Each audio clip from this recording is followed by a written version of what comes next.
Secretary خارجہ جلیل عباس جیلانی وزیر اعظم house پہنچ گئے ہیں۔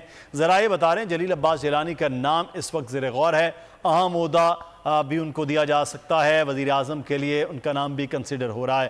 اس وقت ہمارے ساتھ موجود ہیں سینئر صحافی، تجزیہ کار اور ایڈیٹر ان چیف وہ نذیر لغاری صاحب۔ لغاری صاحب سے اس حوالے سے بات کریں گے۔ نگراں وزیر اعظم کا معاملہ بڑا اہم ہے۔ لغاری صاحب شکریہ آپ کے وقت کا۔ اثر جلیل عباس جیلانی صاحب سیکرٹری خارجہ بھی رہے ہیں اور بڑے بیوروکریٹ ہیں، اور اس طرح سے ان کے نام بھی کبھی نہیں آئے کہ متنازع معاملات کے حوالے سے، تو یہ بھی اب کنسیڈر ہو رہا ہے، کچھ اور نام بھی آ رہے ہیں۔ کیا کہیں گے سر، نگراں وزیر اعظم کا معاملہ اب خاصا قریب آ گیا ہے؟ ہاں جی، ظاہر ہے اب کتنی دیر اور چھپا کر رکھا جائے گا، اور اگر وہ وزیر اعظم ہاؤس بھی گئے، اچھا ایک فرق آپ ضرور سمجھ لیں، جو بیوروکریسی میں اور عدلیہ میں ہوتے ہیں وہ جیلانی کہلاتے ہیں، اور جو سیاست میں ہوتے ہیں وہ گیلانی ہوتے ہیں۔ ہے ایک ہی خاندان۔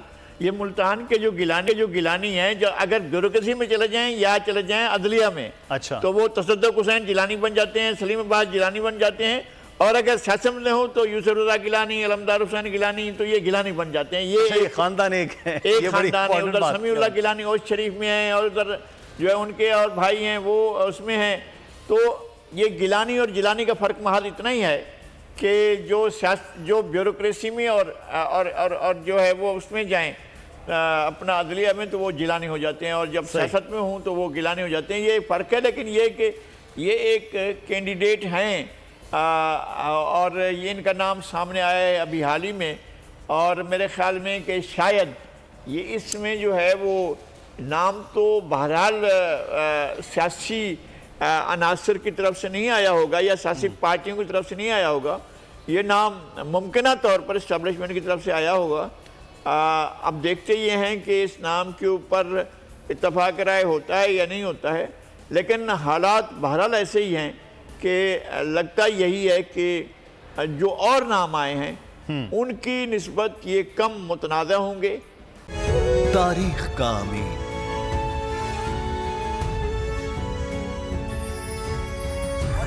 آزادی کی علامت،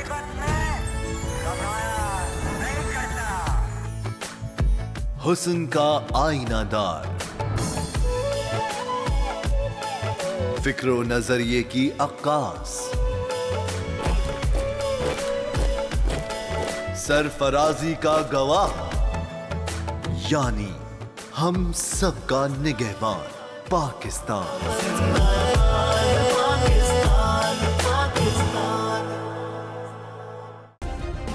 سبسکرائب کریں اور بیل دبائیں تاکہ کوئی خبر رہ نہ جائے۔